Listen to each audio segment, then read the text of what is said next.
পরম সৃষ্টিকর্তার নামে শুরু করছি আজকের বিষয়। বঙ্গবীর কাদের সিদ্দিক সহ যে সকল নেতাকর্মীদের কারণে আওয়ামী লীগের এই দুরবস্থা, সকলকে আমার সংগ্রামী সালাম এবং ছাত্র আন্দোলনের সমন্বয়কারী সহ সকল ছাত্রছাত্রী ও দেশবাসীর কাছে আমার আন্তরিক শুভেচ্ছা। এই বাংলার এই ছাত্ররাই পারে দেশকে একটা ভালো জায়গায় পৌঁছে দিতে। সমন্বয়ক সার্জিস বলেছে,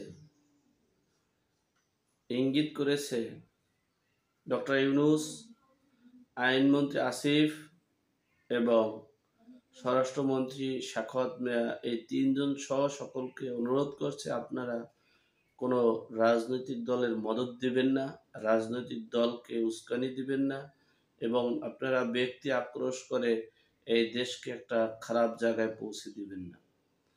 তিনি বলেছেন, আমরা যেমন এই সর্বোচ্চ ক্ষমতার অধিকারী তাকে তাড়িয়ে দিতে পারছি, আপনাদেরও তাড়াতে সময় লাগবে না।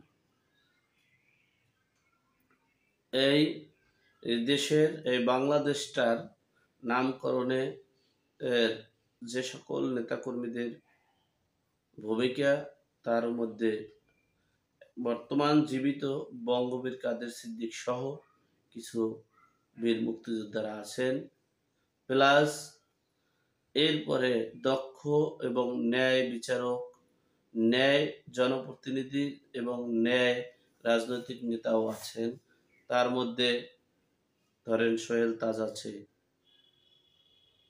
হ্যাঁ, এরপরে ন্যায়ের পক্ষে, আমি বলছি না রাজনৈতিক কোন দলের পক্ষে, এরপরে আছে ব্যারিস্টার সুমন, আমার কথা না হয় নাই বললাম, এরকম আর অনেক নেতাকর্মীরা আছে, তারা এই দেশের সাথে যাদের সম্পৃক্ত আছে তাদের জন্য তারা জীবন দিতে প্রস্তুত। কিন্তু এই আওয়ামী লীগ, এই সভানেত্রী কি করেছে? তাদেরকে অবমূল্যায়ন করেছে। আজকে সোহেল তাজের মতো নেতা বাংলাদেশে আর দুই চারটা হবে কিনা আমার জানা নেই। আজকে বঙ্গবীর কাদের সিদ্দিকীর মতো লোক, যিনি দেশের জন্য, দেশের জনগণের জন্য, দেশের কল্যাণে, দেশের জনগণের কল্যাণে এবং ছাত্র আন্দোলনকে চাঙ্গা করে সর্বোচ্চ শিখরে পৌঁছানোর জন্য যা কিছু দরকার তা করেছেন, সেই বঙ্গবীর কাদের সিদ্দিককে এই ছাত্র জনতারাই মূল্যায়ন করেনি। একটা কথা মনে রাখবেন, আওয়ামী লীগ বঙ্গবীর কাদের সিদ্দিকীর কথা মূল্যায়ন করেনি, সোহেল তাজের কথা মূল্যায়ন করেনি, তাদের জায়গা হয়নি।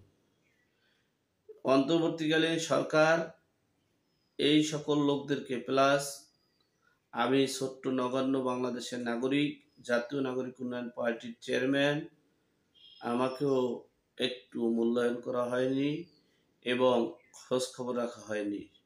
তাহলে সোহেল তাজ, বঙ্গবীর কাদের সিদ্দিক সহ বাংলাদেশের কিছু রাজনৈতিক নেতাকর্মীরা আছে, তারা কি দেশের নাগরিক না? তারা কি এ দেশের মূল্যায়নের মধ্যে পড়ে না?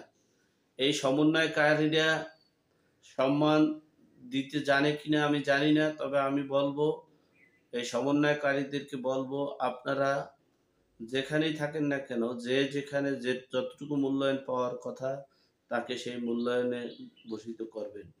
আর না হয় আপনারাও একসময়, এই দেশের জনগণ আপনাদের একসময় অবমূল্যায়িত করবে, খারাপ দেখবে। সুতরাং আমরা চাই, যে লক্ষ্য, যে উদ্দেশ্য নিয়ে আমরা নতুন বাংলাদেশ, সম্ভাবনাময় বাংলাদেশে রূপান্তরিত হওয়ার লক্ষ্যে এগিয়ে আসছিলাম, আমরা সেই লক্ষ্যেই এগিয়ে যাব। আমরা এ এর রাজনীতি দেখেছি, বি এর রাজনীতি দেখেছি, সি এর রাজনীতি দেখেছি। সুতরাং এ বি সি এর দুর্বৃত্তায়ন থেকে বাঁচার জন্য আমরা সকলে ঐক্যবদ্ধ হয়ে কাজ করব। নাগরিক উন্নয়ন পার্টির সকল নেতাকর্মীদেরকে বলবো, আপনারা যে যেখানে আছেন, জনগণের কল্যাণে, দেশের কল্যাণে এগিয়ে আসুন, নতুন সম্ভাবনাময় জীবন বাংলাদেশ গড়ে তুলব। সকলকে ধন্যবাদ।